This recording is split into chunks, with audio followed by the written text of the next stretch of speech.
Morning everyone, today's going to be quite a fun one. We're in a 182 trophy. I'll show you the outside of it and stuff, but here's the driving part. See what she says, normal. Okay.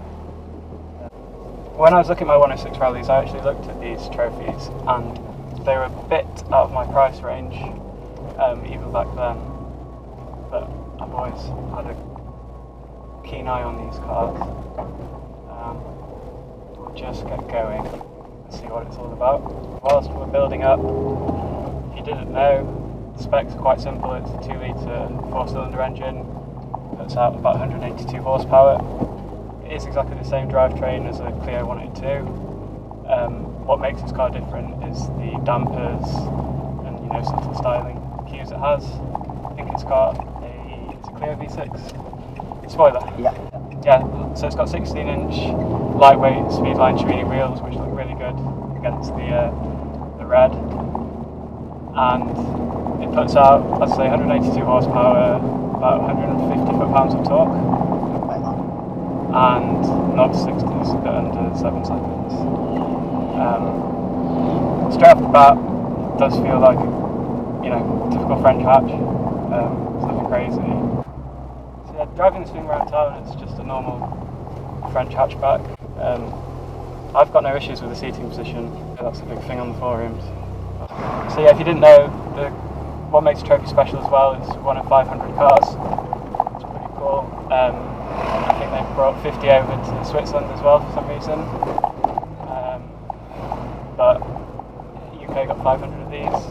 I'll show you a picture, but each one is individually numbered. Okay, so it's got a K-Tech unsilenced system with a sport cap, so it's still legal. It does sound quite fruity. Yeah, so compared to my 106 Rally, I'd say this is like a generation ahead sort of deal. This is 2005, whereas the 106 has started in the early 90s. Element-wise, engine-wise, it's quite far ahead of the Rally. So the weight's an important thing when you come to these hot hatches. I know this hatch, I think by Evo or Autocar, is definitely claimed as the ultimate hot hatch.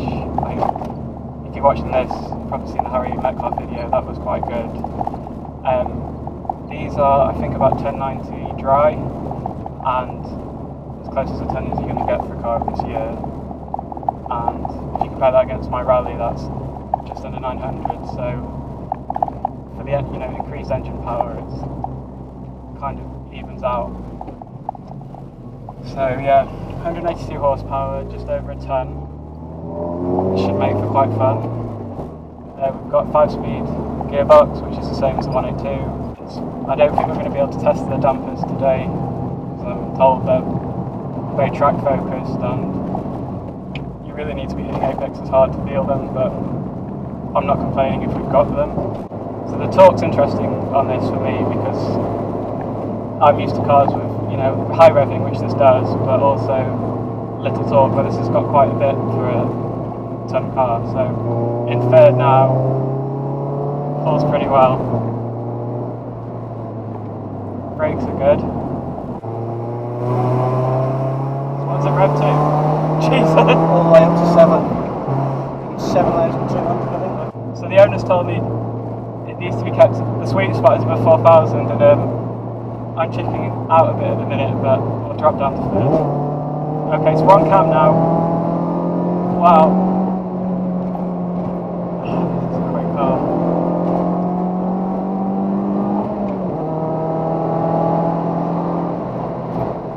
So yeah, the initial pull is really strong, but the torque, similar to other cars with high torque, it does make the car quite usable. But on a road like this, you just want to go through as many gears as you can, and the only thing stopping you is traffic. The exhaust note sounds really good.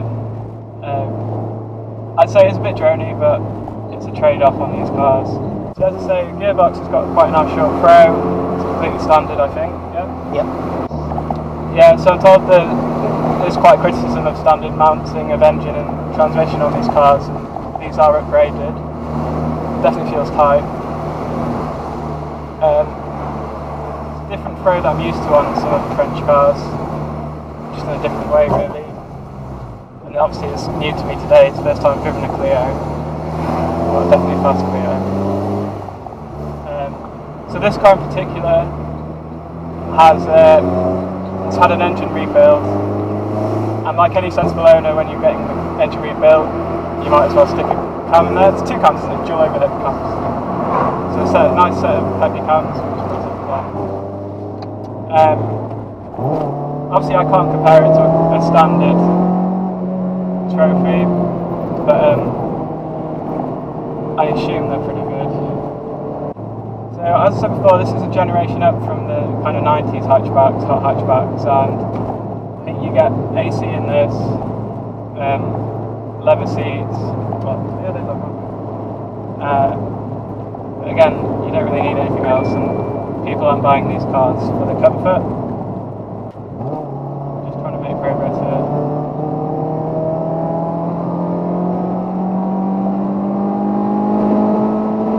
Right, that's red line, just about.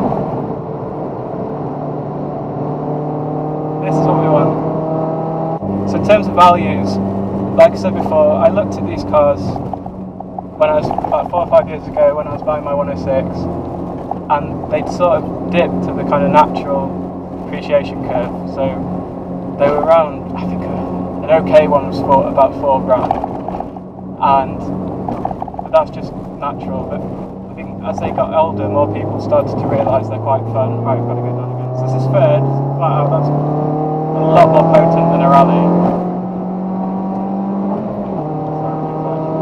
And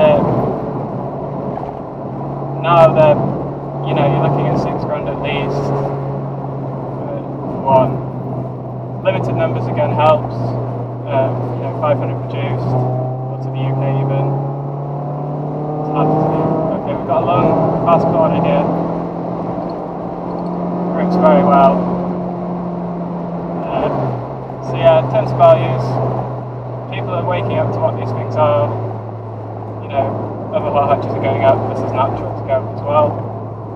If we go back to this car in particular again, it's on Toyota Proxies, very track orientated tyre for the dry. The owner tells me he's got a set of wet tyres as well for Michelin's, but today's a nice hot English day, so we've got the full use of the Toyotas. I think they're a 205 section. And so I know I'm comparing this a lot to my car, but it's my benchmark. That's got a smaller tyre on it. That's a 14-inch rim as well. That makes a big difference. But I think you've got your lightweight 16-inch wheels on this that work well to keep the unsprung mass down.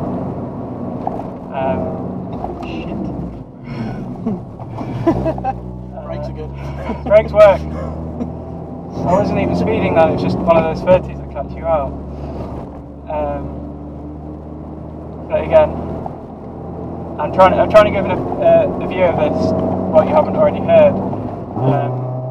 I think it's important to look at this in context as well from modern hatches, because this is very heavily engine and chassis focused.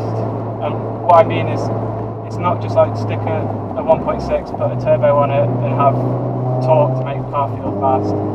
The engine is a good match for the chassis, it pulls well, but you've also got the delicacy of the steering. So they've got hydraulic steering, which for me is a big plus. Don't get that in the kind of VP3 Type Rs, the newer cars obviously. So to me this car's a great example of kind of old school hot hatch thought, you know, put a bigger engine in that you shouldn't have in there, keep the car light. Definitely tell that was their plan.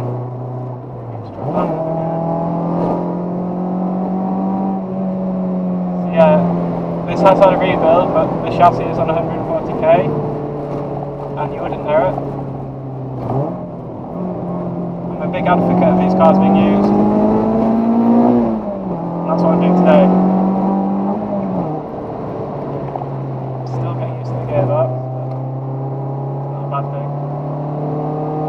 So yeah, let's go on to cornering as well. To me it is confidence inspiring. I was expecting bit number just because it's a newer Clio, but it's really tight and minimal input, I think. Again, it is power steering, so just modern car nature. So to me, you don't really need any more power in these cars. You want to keep it to the character, which is standard. Exhaust work, brake work helps, but that's just to enjoy the car. So, as you know, the selling point of these cars, or the nerdy part, is the Sachs dampers, which have remote reservoirs. Costing 10 times as much as what a normal 182 damper would cost, means you have to refurbish them every so often. These ones were done in 2016. To me, they don't feel blown or anything, but I guess it's a confidence and peace of mind thing, you know. You're going to enjoy your car more if you know they've been rebuilt. But yeah, being honest, I'd need to drive a 182, but I can't tell the difference on road. And again, people track these trophies, but I don't know if Renault were intending them to, but I think it was the era where you started to have manufacturers were building track cars out the box. I think you had 996 GT3 RSs went too far from here. And a bit later online you had the Megane R26Rs, which again are very track focused cars. I think this is just the right balance. So you never get a cage in a Clio this year from the factory. The owners politely reminded me reliability is. People are concerned when they read horror stories about these cars. I'm not surprised. But like a lot of performance cars, but especially this one, there's a good online community, there's forum posts, and because these cars could be alien to people, they are modern, but they're also, you know, a lot of old school technology, just a big engine. There's great support, and anyone, even if they're not that mechanically minded, can do the bulk of the jobs on these.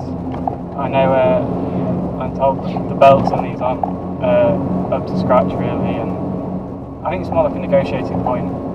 If it hasn't been done, then you'd want a good £500-600 off of it. Owner tells me that the same as 182s, the engines are cheap and readily available so far. It's obviously over time they're going to get less so, but they're not indestructible engines.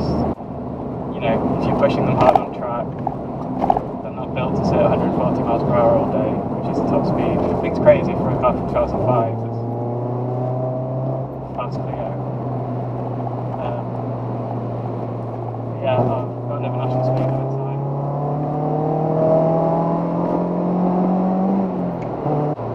So yeah, I've had a lot of fun driving this car today. I want to say a big thank you to Tom, who's brought down a few cars today as well. He's the first subscriber that's kind of reached out, so I'm more than happy to drive any car you can throw at me, as long as it's not Priors. And yeah, feel free to message me, it really helps the channel, and it's a nice day for it as well. So it's a good question, like jumping from a rally, which I have driven hard today, to driving this. I will say the rally still feels a little bit more go-karty. I think it's just it's a lower down car and older. I was shocked by the steering on this. I thought like the rally would trump the steering, but there isn't much in it. I'm trying to think. Power, obviously, this is by far better in every means. There is a step to the cams. I'd say maybe because I'm used to it, the rallies step up. The rally step up in cams is more noticeable. Cams are aggressive on this, but to me, I think the difference is they're just it's not as peaky, but the power's all the way there,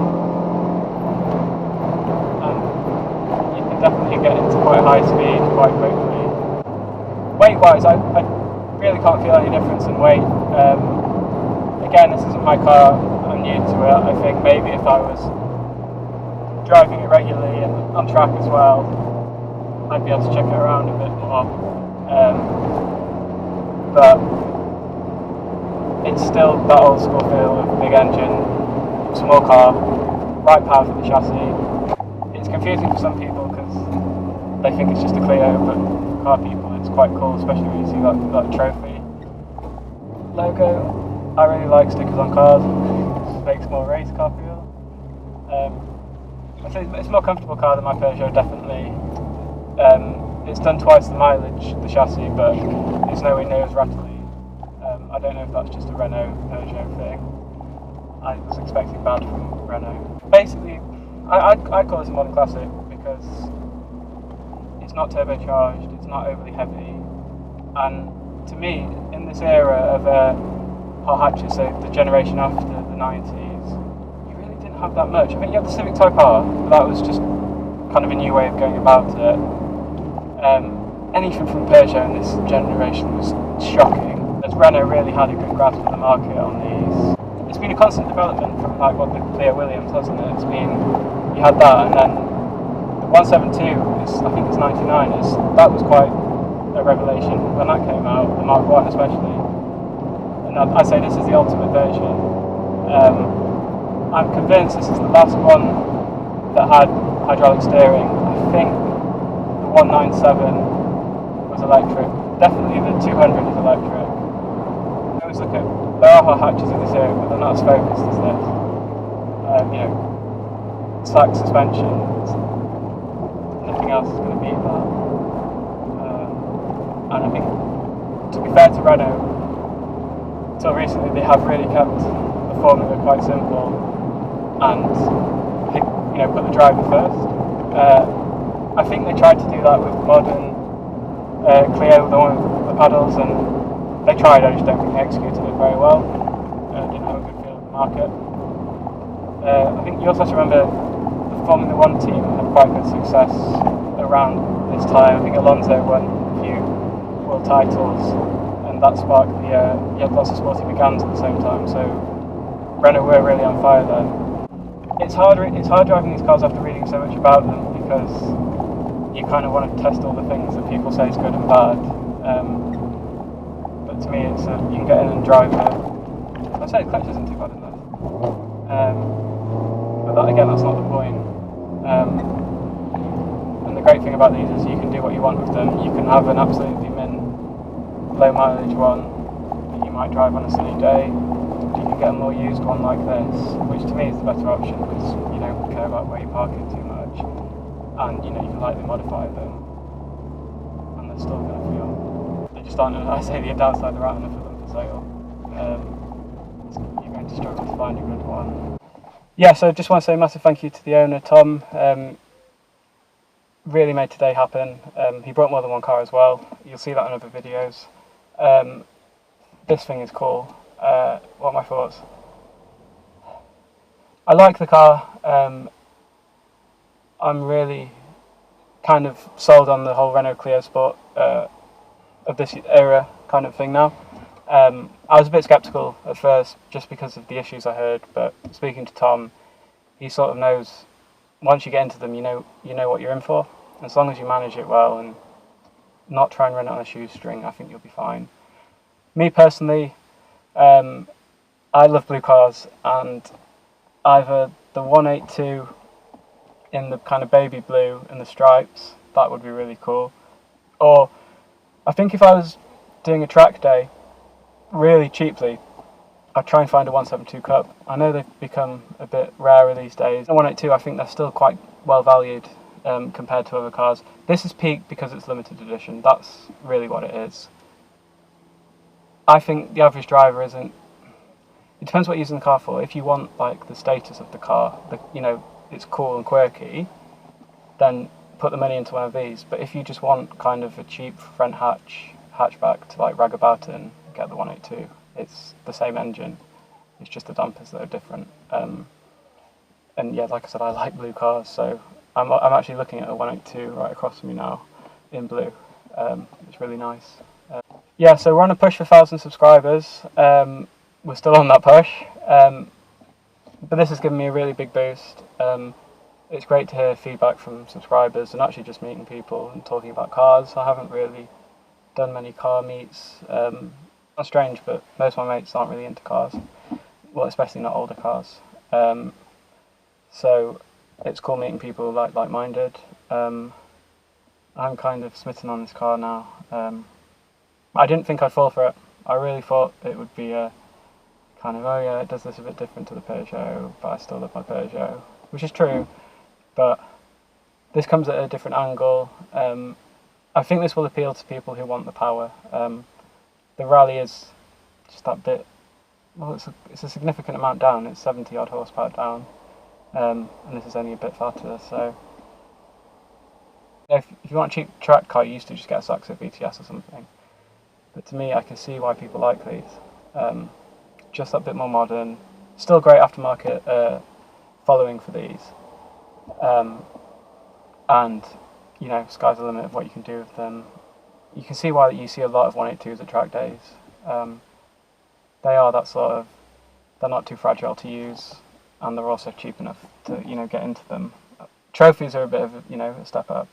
But hopefully I'm going to jump into a Honda S2000 now.